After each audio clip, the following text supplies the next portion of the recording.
So I just love this passage from Luke that we've just read together. It's one of those passages that sometimes at first reading kind of annoys us, doesn't it? Because most of us actually, if we're honest, do worry in our lives. There's many things that we're concerned about. We might worry about our children. We might worry about our finances. In the last year of COVID, many of us have been worried about our health issues or livelihoods, whether we've got a job and so on. And actually worrying feels quite normal to us in many ways.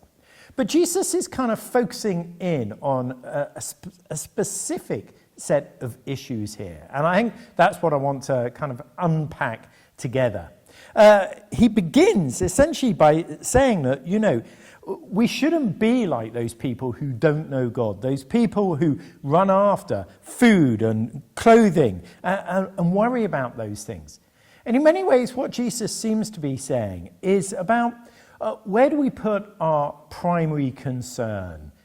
Is it about God and his kingdom, or is it about these material things? Now, the interesting thing I think about Jesus saying this is that he was saying it to a group of disciples. I mean, that's how the passage begins. Jesus said to his disciples. And some of those disciples would have known poverty. They may not directly themselves have been poor. We can imagine Matthew the tax collector was pretty well off. But they lived in first century Palestine.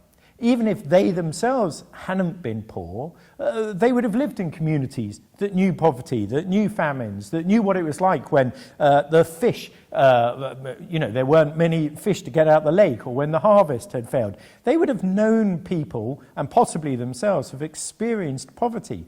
And yet Jesus seems to be saying to them, you don't need to worry about your food and your clothing, because I'm going to provide all of these things.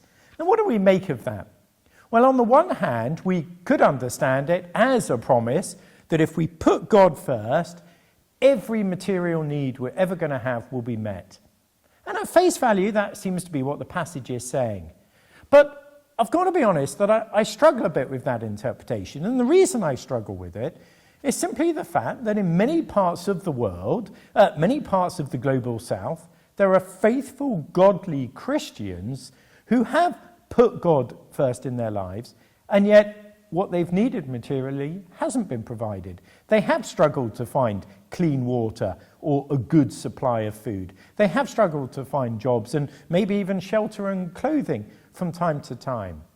And so I tend to think that Jesus wasn't making this kind of promise that if you're a Christian, you will never struggle with food, clothing, and shelter. I think what Jesus was talking about is kind of hinted at us right at the start of the passage and throughout, when he says that we shouldn't be, like the pagans is the phrase that's used in the NIV, we shouldn't be like them and run after these things. In other words, material goods, material possessions shouldn't be our primary concern.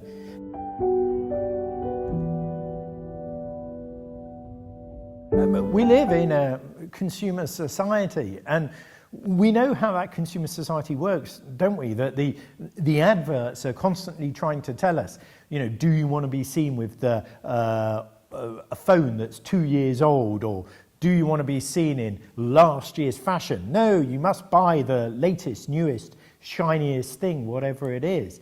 And the problem with that is actually when we ourselves get kind of taken up with having to always have the latest, the newest thing, running after those things, then for us as individuals, I guess that's almost a form of idolatry, isn't it? It's where we're putting particular brands or products in the place of God. I mean, it could be our house, it could be our car, it could be our clothes, it could even be food, but we're running after these things in a way that actually takes us away from our relationship to God.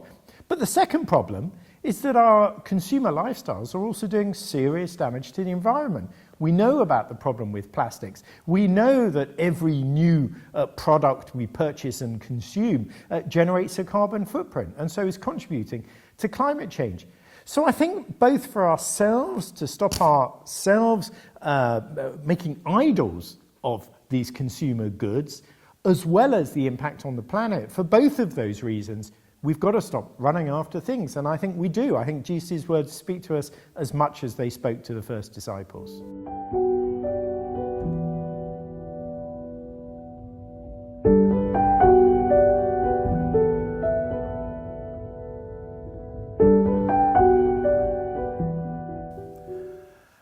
I've got to be honest, I love this verse. I love this verse because it hits home to us.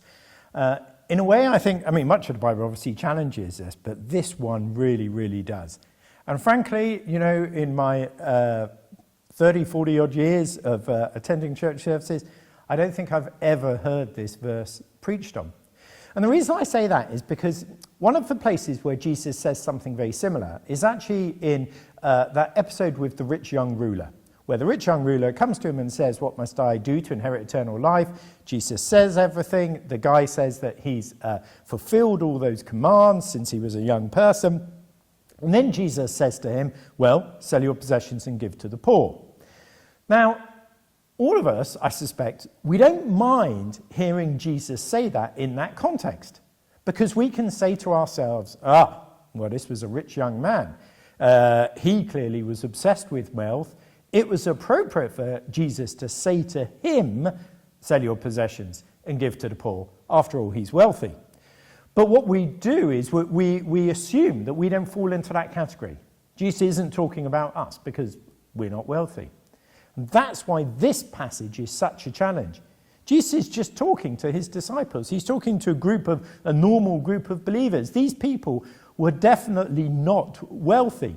Some of them would have been poor. Some of them, I suppose, would have been called what we call middle class. But they were not wealthy individuals.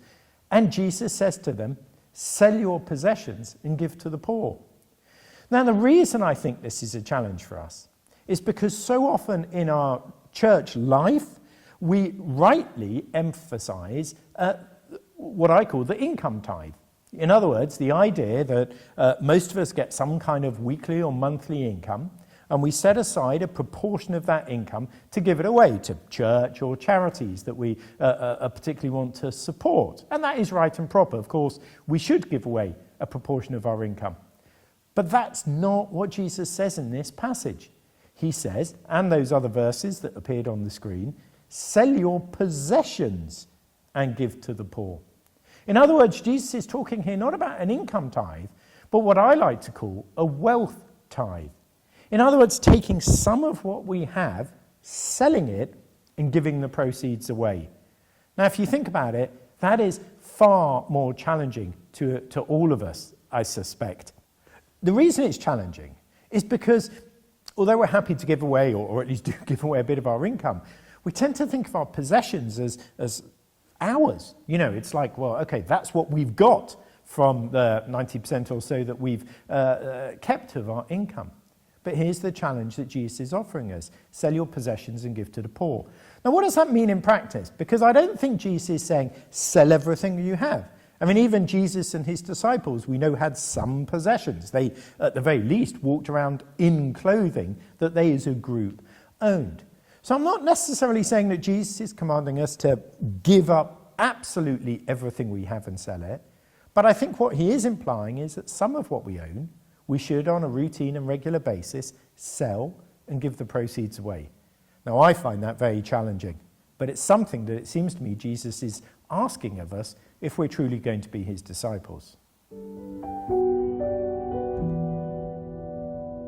So, what does this look like in the real world? Am I suggesting everyone sells their house and their car and gives everything away? Not necessarily. If you feel God is calling you to do that, then absolutely. But let's think about some practical ways, and we'll begin, as I was going to say, from the bottom up, but in a simple way upwards. A simple way would for us to be far more comfortable with sharing the possessions that we have. Now, we could do this at a church level. I have heard of churches that have essentially a kind of sharing cupboard or storeroom, and sometimes it can be a kind of shed outside, where, for instance, things like garden equipment, garden tools, lawnmowers, and perhaps some DIY equipment is put there for folk in the church just to use as and when they want. And just to be clear, these are not items that are purchased by the church. These are items that belong to individual church members, church goers, but they're put in this communal cupboard or storeroom or whatever so that anyone in the church can use them whenever they want. So we could begin by just sharing what we have in a far more generous way. We could extend that to maybe the cars that we have. Let other folk know, do you need to borrow a car for a while? Feel free to borrow mine. Get insurance, of course, and all that kind of thing.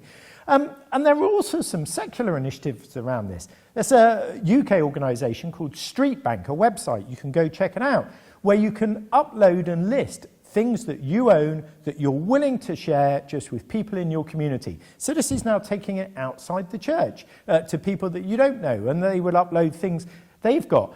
But maybe also for some of us it really does mean selling what we own, or some of it, and giving to the poor. One way, if you've got children, that you can do this with your children, or indeed do it as a whole family, would be on a regular basis. I mean, it could be annually, could be done at Christmas, could be done at birthdays, whenever. But on a regular basis, everyone in the household has to take something that they want or use. So from the children's point of view, that could be a toy or a book, not one that they've stopped playing with. I think this is the crucial point, one that they still play with, one that they still use. For the adults, it might be a piece of clothing, it could be something else, but something that the adults still use and still like, and everyone gives it away.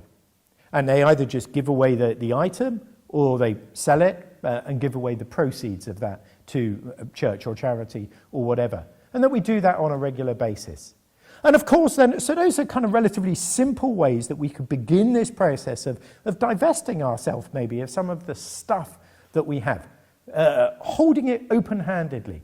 Being more generous in sharing, more openly and frequently, or maybe even selling and giving away some of the things that we have.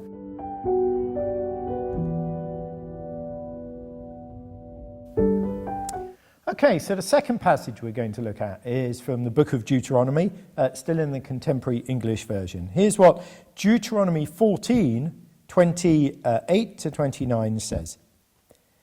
Every third year, instead of using the 10% of your harvest for a big celebration, bring it into town and put it in a community storehouse. The Levites have no land of their own, so you must give them food from the storehouse. You must also give food to the poor who live in your town, including orphans, widows, and foreigners.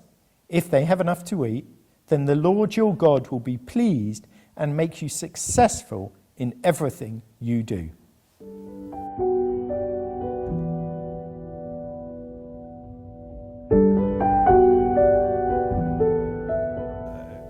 You know that phrase, eat and be satisfied, it's very interesting actually, because sometimes in our giving we have an attitude that says what we're aiming for is just that people have the bare minimum, enough. In the kind of development community, we talk about basic human needs.